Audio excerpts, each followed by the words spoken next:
I'm your host, Braden Smith, and welcome back to another episode of Ethics in the News. Today we'll be covering the Theranos scandal and Elizabeth Holmes.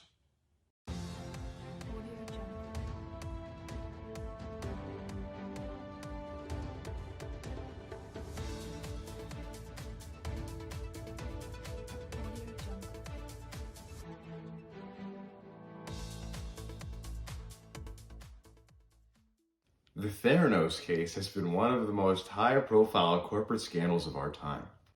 In 2003, a college dropout, Elizabeth Holmes, founded Theranos, a company promising the creation of a proprietary device that would revolutionize medical testing and accurate diagnosis of health issues with just a few drops of blood from a patient. No more vials of blood would be required from a patient. Theranos' claim to fame was their technology would enable faster, cheaper, and more convenient testing for patients, which would transform the overall healthcare industry. In 2015, Forbes named Holmes the youngest and wealthiest self-made female billionaire in the US on the basis of a $9 billion valuation of Theranos. She was even featured on the cover of Forbes magazine.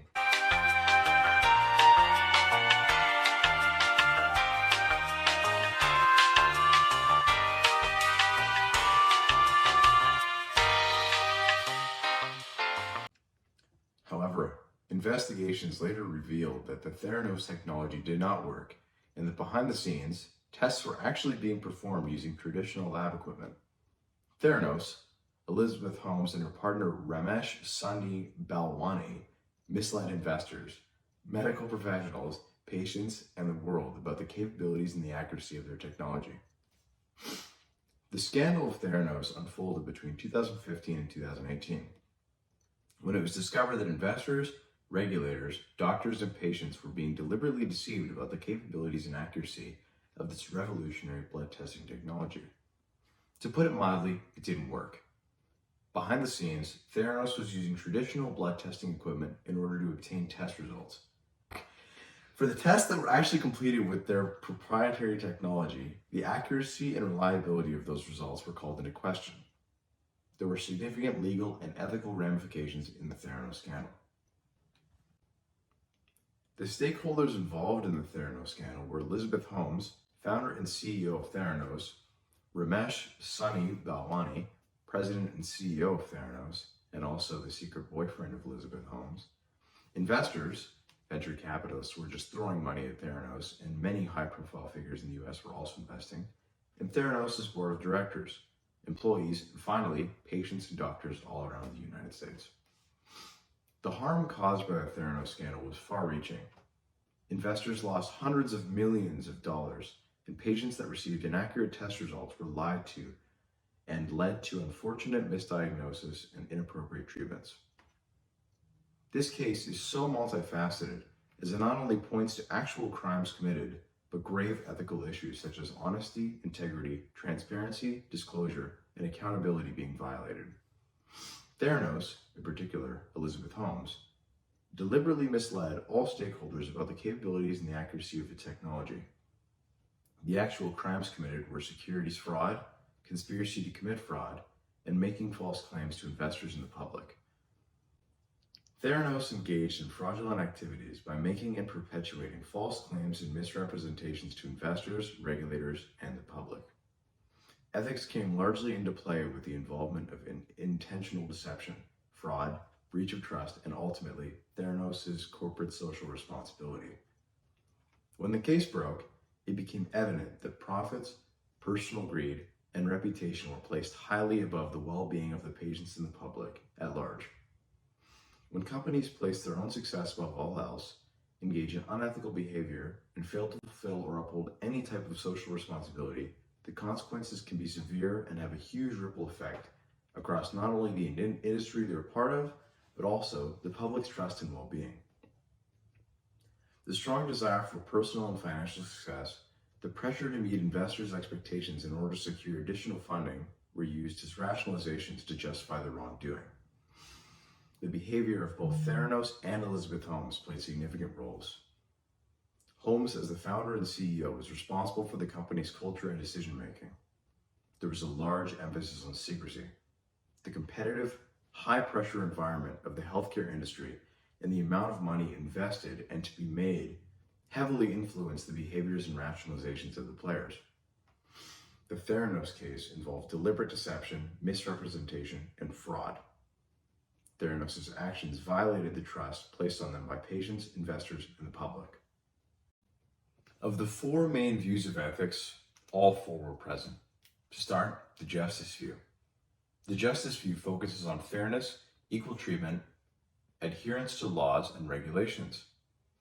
The justice view was violated as Elizabeth Holmes and Theranos engaged in fraudulent activities, deceiving investors, doctors, and patients. They deprived the stakeholders of the correct information required in order for them to make informed decisions, thus undermining fairness and justice. The individualism view is also violated. The individualism view prioritizes individuals' rights, self-interest, and personal freedom. Theranos and Elizabeth Holmes were driven by their own self-interests, personal fame, financial success, and desire to disrupt the healthcare industry. However, their actions violated the individual rights of stakeholders by misleading them and causing them potential harm. Moral rights. The moral rights view emphasizes the protection of fundamental human rights and dignity.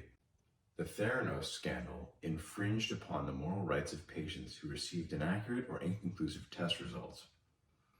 They provided false information and compromised the integrity of the healthcare practitioners and practices involved. And finally, the utilitarian view. This view evaluates the actions based on their overall consequences and seeks to maximize the greatest good for the greatest number of people.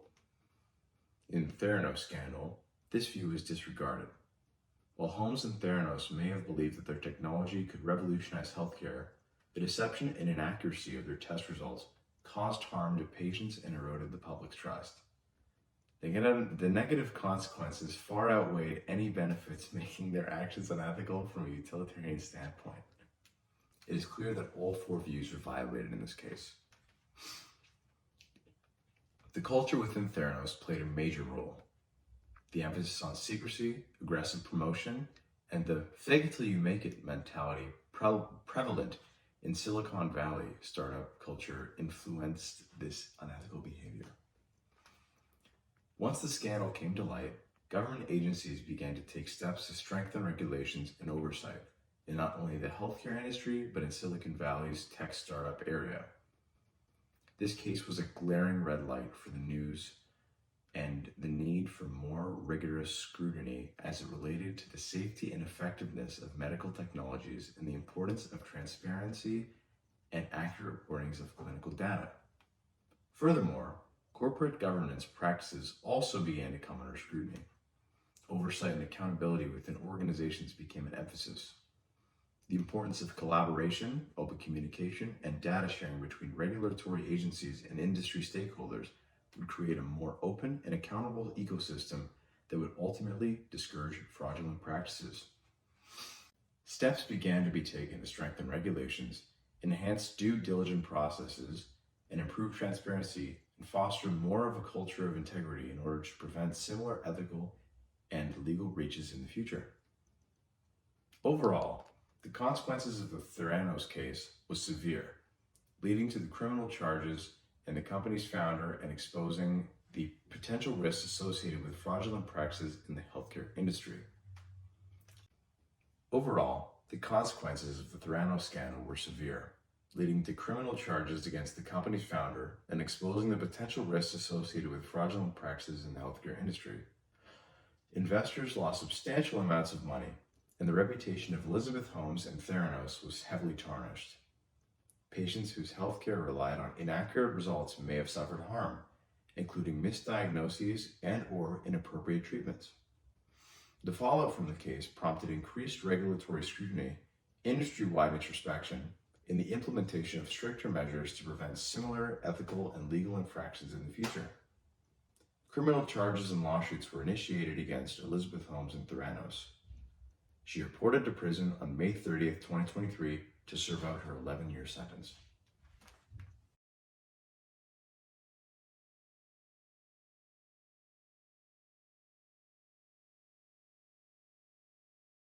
On screen, you're seeing Elizabeth Holmes saying goodbye to loved ones and family as she heads off to prison to begin her 11-year sentence after being found guilty of wire fraud last January in connection to the now infamous blood testing kit scandal present in her company, Theranos. Holmes has made multiple attempts to stay out of prison while she tries to overturn the conviction, but her last attempt was unsuccessful. Today, on May 30th, 2023, Holmes entered the minimum security federal prisons camp located in Bryan, Texas, leaving behind 2 children, the youngest just 3 months old. Within the prison, she will be living in dormitory-style roommates and will have to swap out her signature black turtleneck for a khaki prison uniform. The prison is nicknamed Club Fed and is where many celebrities have served time, including Martha Stewart. This has been your host, Braden Smith, and thank you for tuning in to another episode of Ethics in the News.